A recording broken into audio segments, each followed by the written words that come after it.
Hello दोस्तों, कैसे हैं आप सब। आशा है कि आप सब मस्त होंगे और आप सबकी तैयारी भी एकदम ज़बरदस्त होगी। दोस्तों, आइए आज हम लोग समान अध्ययन का जो प्रैक्टिस सेट 6 है इसको कंटिन्यू करते हैं।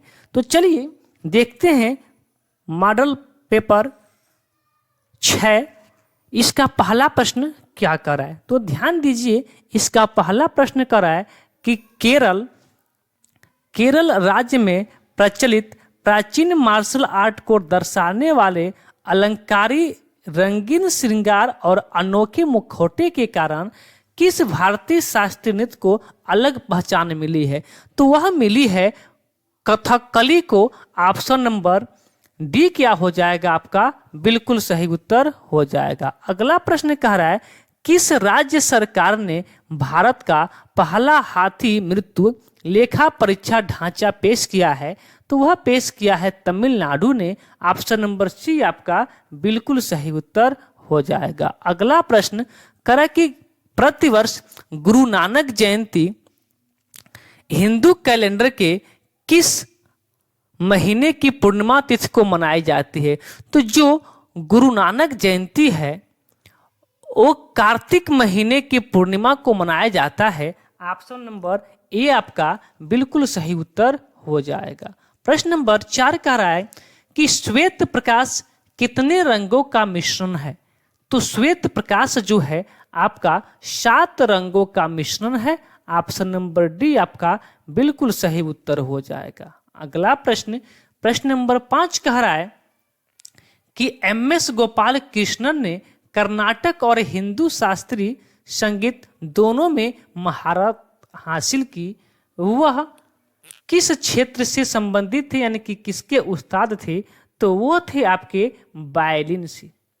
वायलिन के ऑप्शन नंबर बी आपका बिल्कुल सही उत्तर हो जाएगा। अगला प्रश्न कह कि तराइन का द्वितीय युद्ध कब लड़ा गया। तो ध्यान दीजिएगा, जो तराइन का युद्ध था प्रथम युद्ध लड़ा गया था 1911 माफ कीजिएगा, प्रथम युद्ध लड़ा गया था 1911, उल्टा लिख दिए हम, लड़ा गया था आपका 1191 में।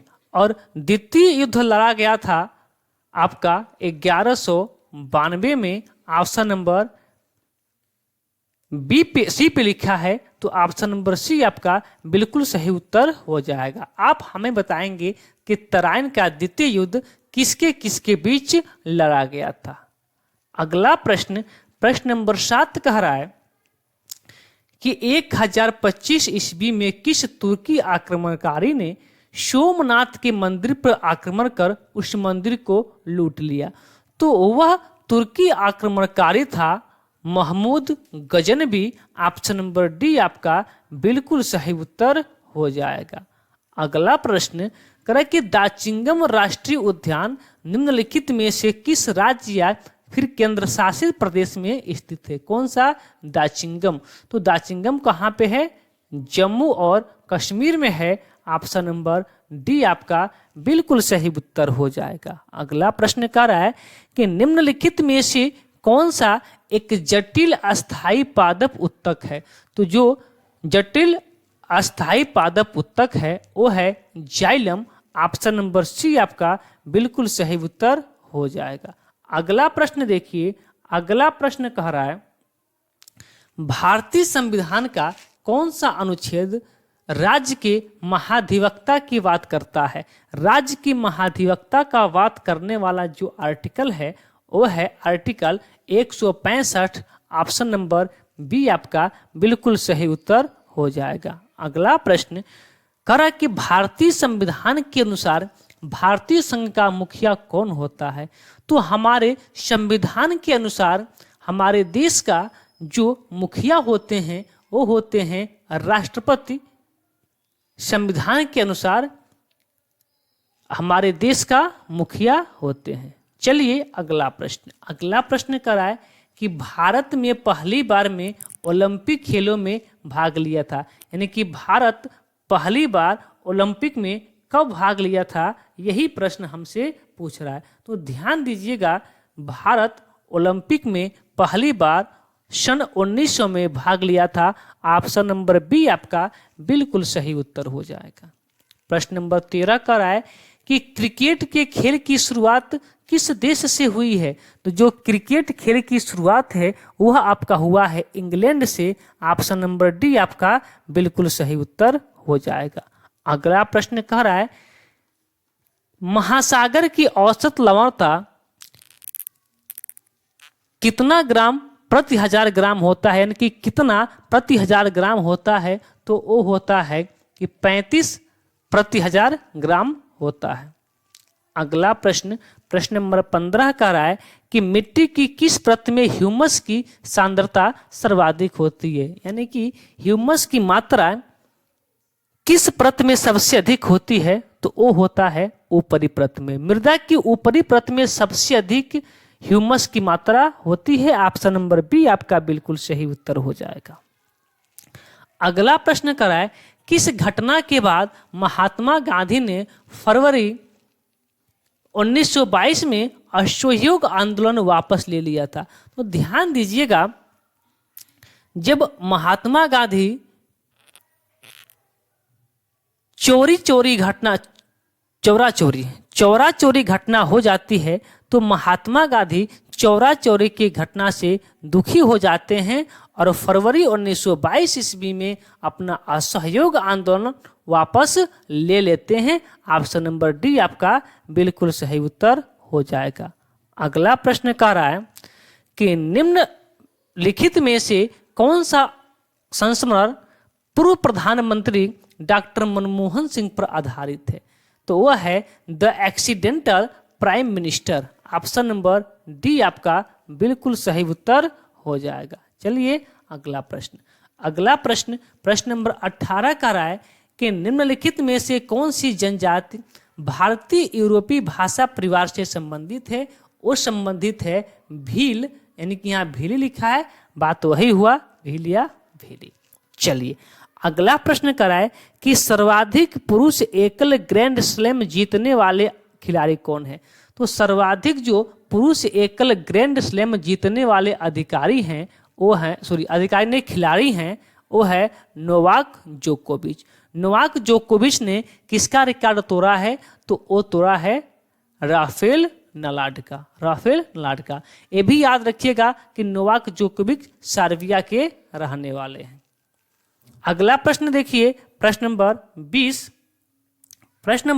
20 कह रहा है कि इनमें से किस देश ने प्रधानमंत्री नरेंद्र मोदी को the Grand Cross of Legion of Honour से सम्मानित किया है? तो वह किया है फ्रांस ने। ऑप्शन नंबर बी आपका सही उत्तर हो जाएगा। आगे कह रहा है प्रश्न नंबर 21 कि कंप्यूटर क्या है?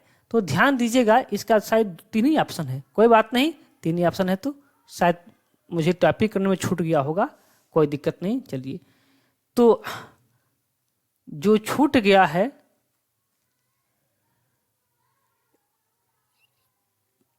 इस क्वेश्चन को छोड़ देते हैं, टाइपिंग में प्रश्न छूट गया है, टाइपिंग छूट गया, आधा इसमें टाइप हुआ है आधा छूट गया, कोई बात नहीं, इस प्रश्न को छोड़ देते हैं। प्रश्न नंबर 22 पे चलते हैं। प्रश्न नंबर 22 कह रहा है कि देश का प्रथम कंप्यूटर साक्षर जिला है? तो जो देश का सबसे प्रथम कंप्यूटर साक्षर जिला है वो है मलप्पुरम। कौन सा है? मलप्पुरम। आप हमें बताएंगे कि मलप्पुरम किस राज्य में पड़ता है? तो आपको पता होना चाहिए कि सबसे अधिक साक्षरता कहाँ पे है? केरल में है। सबसे अधिक साक्षरता कहाँ पे है? केरल में है। तो मलप्पुरम भी कहाँ पे है? केरल में। बात क्लियर?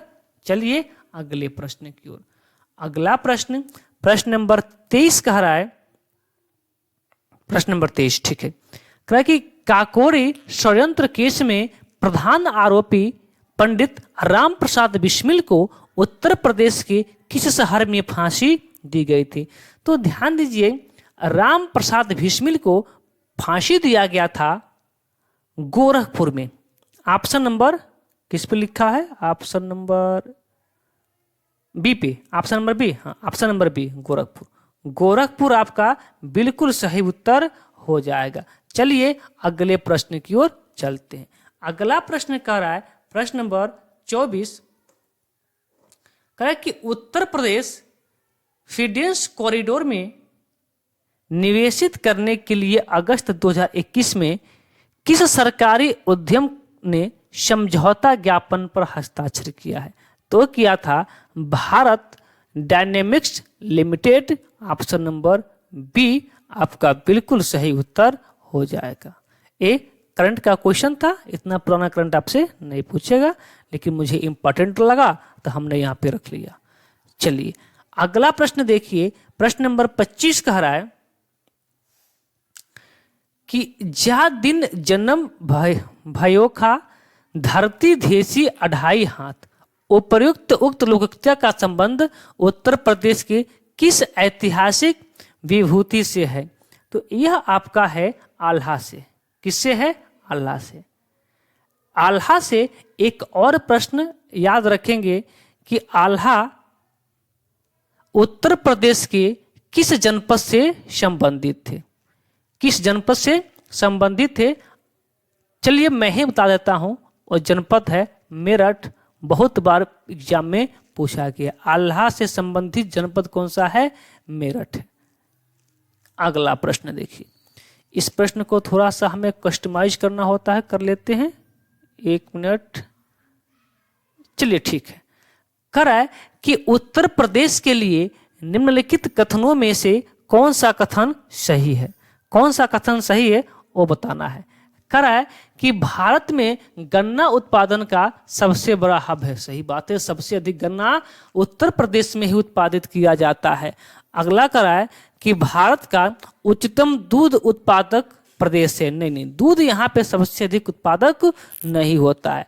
आगे कहा कि भारत में चावल का सबसे बड़ा उत्पादक नहीं, चावल का भी सबसे बड़ा उत्पादक नहीं है। तो कौन सही है? सिर्फ एक सही है। तो ऑप्शन नंबर 1 आपका बिल्कुल सही उत्तर हो जाएगा। आप हमें बताएंगे कि भारत का कौन सा राज्य दूध के लिए सर्वाधिक उत्पादक देश है, और चावल का भी आप हमें बताएंगे। चलिए अगला प्रश्न, इसको भी थोड़ा सा हमें कस्टमाइज करना होगा, अभी नहीं हो पाया है। 1 मिनट। हाँ अब शायद हो जाए। इतना ही पे आपको मैनेज करना पड़ेगा, ठीक है? इतना ही पे मैनेज कर लीजिएगा। थोड़ा सा दिख रहा होगा, मुझे उम्मीद है कि आप लोगों को दिख रहा होगा। चलिए अब कह रहा है कि उत्तर प्रदेश के विभिन्न स्थानों में आयोजित भारतीय राष्ट्रीय कांग्रेस के अधिवेशन के संदर्भ में सूची 1 को सूची 2 से सुमेलित कीजिए तथा नीचे दिए गए कोड का प्रयोग करके सही उत्तर का चयन कीजिए। तो ध्यान दीजिए, मेरठ में कब आयोजन हुआ था भारतीय राष्ट्रीय कांग्रेस का अधिवेशन? किस वर्ष हुआ था मेरठ में? तो वह आपका हुआ था, किस वर्ष में हुआ था? 1946 में। कहाँ लिखा है? 1946। 1946। 1 का 3। अब यहाँ देखिए, जब 1 का 3 हो गया तो 2 ऑप्शन आपका वैसे कट्टी, ए कट्टी और डी कट्टी हो गया, बचा बी और सी। तो कानपुर कब हुआ था? तो कानपुर हुआ था 1925 में। 1925 में। 1925 यानी कि बी का 4, बी का 4। ऑप्शन नंबर सी वैसे दिख गया, आपका ऑप्शन नंबर सी बिल्कुल सही हो जाएगा। लेकिन आप पूरा लगा लीजिएगा। लखनऊ में कब हुआ था? 1916 में। बनारस में 1905 में। बात क्लियर? चलिए अगले प्रश्न की ओर। अगला प्रश्न कह रहा है, थोड़ा सा मैं इसको जूम कर देता हूं, थोड़ा सा और। नहीं, बस इतना ही, ठीक है, इतना पर ठीक है। कह रहा है कि निम्नलिखित में कौन सुमेलित नहीं है? कह रहा है कौन सुमेलित नहीं है? कह रहा है कि जल विहार का मेला बुंदेलखंड। सही बात है, जल विहार का मेला बुंदेलखंड में लगता है। बटेश्वर का मेला पश्चिमांचल में लगता है। बलदेव छठ का मेला, बलदेव छठ का मेला पूर्वांचल में। बलदेव छठ का मेला नहीं, पूर्वांचल नहीं तो पश्चिम में लगता है ना। पश्चिमी में, खासकर मथुरा उत्तरा के इलाके में लगता है बलदेव छठ का मेला। तो यही आपका गलत हो जाएगा, सुमेलित नहीं है। शुक्रताल का मेला मुजफ्फरपुर सही है। तो ऑप्शन नंबर सी आपका बिल्कुल सही उत्तर हो जाएगा। ये आपका सुमेलित नहीं है। यहां होना चाहिए आपका क्या, पश्चिम, यानी कि खासकर पश्चिमी उत्तर प्रदेश में मनाया जाता है, मथुरा उत्तरा के साइड में।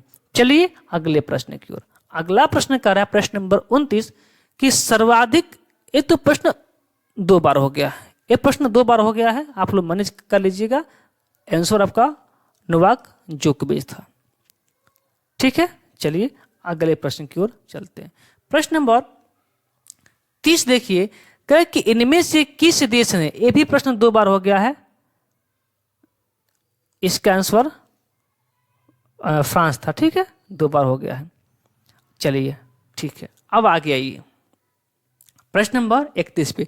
कहे किस राज्य में महिलाओं को आर्थिक रूप से आत्मनिर्भर बनाने के लिए मुख्यमंत्री लाडली बहन योजना शुरू किया गया है? तो मुख्यमंत्री लाडली बहन योजना शुरू करने वाला भारत का मध्य प्रदेश राज्य है, और यही मध्य प्रदेश राज्य आपका बिल्कुल सही उत्तर हो जाएगा। चलिए अगले प्रश्न की ओर चलते हैं। प्रश्न नंबर 32 कह रहा है कि निम्नलिखित में से भारतीय अर्थव्यवस्था में सब्सिडी या आर्थिक सहायता का वर्णन करने के लिए कौन सा विकल्प सही है? कह रहे कि उत्पादन के कारकों को व्यवहारिक उद्यमों द्वारा किया गया भुगतान, देश के सरकार से एक उद्यम या एक उद्योग के लिए धन का हस्तांतरण, निजी कंपनी द्वारा शेयरों को किया गया भुगतान, देश की सरकार के लिए एक उद्यम या एक उद्योग द्वारा धन का हस्तांतरण। तो ये सरकार के एक उद्यम या एक उद्योग के लिए हस्तांतरण किया गया धन होता है। ऑप्शन नंबर आपका बी क्या है, बिल्कुल सही उत्तर हो जाएगा। चलिए अगले प्रश्न पे। प्रश्न नंबर 33 का है कि भारत में संविधान की अनुसूचियों की कुल संख्या है, यानी कि भारत में जो संविधान है उसमें कुल कितनी अनुसूचियां हैं, यही प्रश्न हमसे पूछा जा रहा है। तो इसमें जो अनुसूचियों की संख्या है वो आपका 12 है। ऑप्शन नंबर बी आपका बिल्कुल सही उत्तर हो जाएगा। अगला प्रश्न, प्रश्न नंबर 34 कह रहा है कि वर्ष 1937 से वर्ष 1950 तक उत्तर प्रदेश को किस नाम से जाना जाता था? तो वह जाना जाता था संयुक्त प्रांत के नाम से। संयुक्त प्रांत, ऑप्शन नंबर बी आपका बिल्कुल सही उत्तर है। अगला प्रश्न, प्रश्न नंबर 35 कह रहा है कि उत्तर प्रदेश में किस शहर में भगवान शिव के सम्मान में कैलाश मेला आयोजित किया जाता है? तो कैलाश मेला आयोजित किया जाता है कहाँ पे? आगरा में। आगरा में, ऑप्शन नंबर ए आपका बिल्कुल सही उत्तर है। अगला प्रश्न, प्रश्न नंबर 36 कि मुगल सम्राट जहांगीर ने कहां पर शालीमार बाग का निर्माण किया था? तो किया था शालीमार बाग कश्मीर में। शालीमार बाग कहां पे किया था? कश्मीर में किया था। ऑप्शन नंबर डी आपका बिल्कुल सही उत्तर हो जाएगा। अगला प्रश्न कर रहा है प्रश्न नंबर 37 कि बेलूर में रामकृष्ण मिशन किस वर्ष में स्थापित किया गया था? मोस्ट इंपॉर्टेंट प्रश्न है।